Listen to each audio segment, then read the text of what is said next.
Hello friends, welcome back to my channel. இன்னைக்கு நாம weight loss and weight gainக்கு ரொம்பவே யூஸ்ஃபுல்லா இருக்கக்கூடிய Disano Oats ஓட ரிவ்யூ தாங்க பார்க்க போறோம். வாங்க இப்போ வீடியோக்குள்ள போலாம். பொதுவா ஓட்ஸை பயன்படுத்தி நம்ம weight gain அல்லது weight loss பண்றதுக்கு ரெசிபீஸ் ரெடி பண்ணலாம். இன்னைக்கு இந்த வீடியோல weight loss பண்றதுக்கு ரொம்ப சிம்பிளாவும் ஈஸியாவும் ரெடி பண்ணக்கூடிய ஒரு weight loss ரெசிபி தான் பார்க்க போறோம். இந்த Disano Oats வச்சு நாம இந்த ரெசிபி பண்ணும்போது கரெக்ட்டா 3 நிமிஷத்துல பண்ணிடலாங்க. 1 கிலோ பாக்கெட் வந்துட்டு 205 ரூபாய்க்கு இது கிடைக்குது. இதோட லிங்க் வந்துட்டு நான் டிஸ்கிரிப்ஷன் பாக்ஸில் கொடுத்துருக்கேன். வேணுங்கிறவங்க இந்த அமேசான் லிங்கை கிளிக் பண்ணி வாங்கிக்கோங்க. இந்த பேக்கு பின்னாடியே இதில் என்னென்ன சத்துக்கள் இருக்குது அப்படிங்கிறத தெளிவாக கொடுத்துருக்காங்க.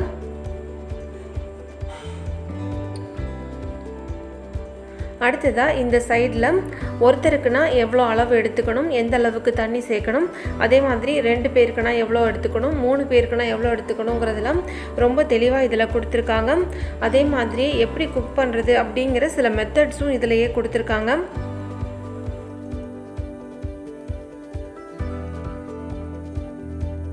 இந்த பேக்கோட சைட்லேயே இந்த டிசானோ ஓட்ஸை யூஸ் பண்ணி ரொம்ப டேஸ்ட்டாக ஒரு உப்புமா எப்படி ரெடி பண்ணுறது அப்படிங்கிற மெத்தடும் அதுக்கு தேவையான இன்க்ரீடியன்ஸ் எல்லாமே ரொம்ப தெளிவாக இதிலேயே கொடுத்துருக்காங்க. இதை பார்த்தே நம்ம ரொம்ப ஈஸியாக இதை நம்ம பண்ணிடலாங்க.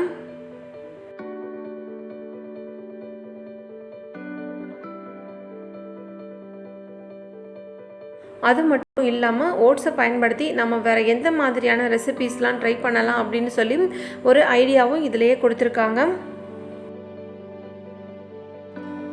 இப்போது பேக் ஓப்பன் பண்ணிவிட்டேன். இதோட குவாலிட்டி வந்து உண்மையிலே ரொம்ப நல்லா இருக்குங்க. நீங்கள் தாராளமாக ட்ரை பண்ணி பார்க்கலாம்.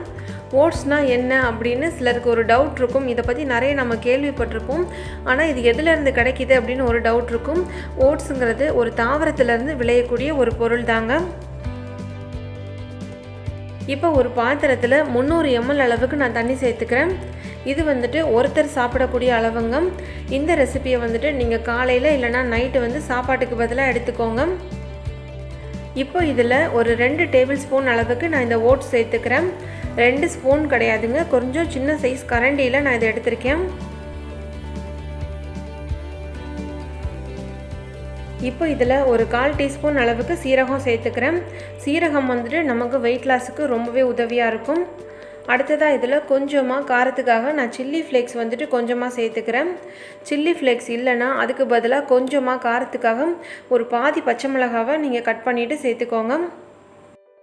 காரம் வந்துட்டு ரொம்ப அதிகமாக சேர்க்கக்கூடாதுங்க. நீங்கள் பச்சை மிளகாய் சேர்க்குறதா இருந்தால் ரொம்ப சின்ன பீஸ் கொஞ்சமாக மட்டும் சேர்த்துக்கோங்க. இப்போ இதுக்கு தேவையான அளவு உப்பு சேர்த்துருக்கேன். அடுத்ததாக வாசனைக்காக கொஞ்சமாக கருவேப்பிலை கொத்தமல்லி வந்து பொடியாக கட் பண்ணி சேர்த்துருக்கேன். கருவேப்பிலை கொத்தமல்லி 2ல் ஏதாவது ஒன்று இருந்தால் கூட போதுங்க, அதை மட்டும் சேர்த்துக்கோங்க. இப்போ இது எல்லாத்தையும் சேர்த்து நம்ம நல்லா கொதிக்க வச்சுக்கலாம். இந்த ரெசிபியில் வந்துட்டு நம்ம பால், சுகர் இது மாதிரி எதுவுமே சேர்க்கலைங்க. அதனால இது நமக்கு வெயிட் லாஸ் பண்ணுறதுக்கு ரொம்பவே உதவியாக இருக்கும். பொதுவாக வெயிட் லாஸ் பண்ணுறவங்க அவங்களுடைய உணவில் வந்து சுகரை வந்து குறைச்சிக்கிட்டா நமக்கு சீக்கிரமாகவே வெயிட் லாஸ் ஆகிடும். கொதிக்க ஆரம்பித்த உடனே ஸ்டவ்வை லோ ஃப்ளேமில் கரெக்டாக ஒரு 3 நிமிஷம் வச்சுருந்து ஆஃப் பண்ணிவிடுங்க. இந்த டிசானோ ஓட்ஸ் கரெக்டாக ஒரு 3 நிமிஷத்துலேயே குக் ஆகிடும். பொதுவாக ஓட்ஸில் கரையக்கூடிய பீட்டா குளுக்கோன் அப்படிங்கிற நார்ச்சத்துக்கள் வந்து அதிகமாக இருக்குது. இது நம்ம ரத்தத்தில் உள்ள வெள்ளை அணுக்களுடைய உற்பத்தியை அதிகரிக்க உதவியாக இருக்குங்க. வெள்ளை அணுக்களுடைய உற்பத்தி அதிகரிக்கிறதுனால நம்ம உடலோட நோய் எதிர்ப்பு சக்தி வந்து பல மடங்கு அதிகரிக்குது. 1 கப் அளவு ஓட்ஸில் கரையக்கூடிய நார்ச்சத்து, தேவையான கொழுப்பு அமிலங்கள், புரோட்டீன் மற்றும் விட்டமின் இ அதிகமாக இருக்குது. அவ்வளோதாங்க, 3 நிமிஷத்துலேயே பாருங்கள் நல்லா குக் ஆகிடுச்சு.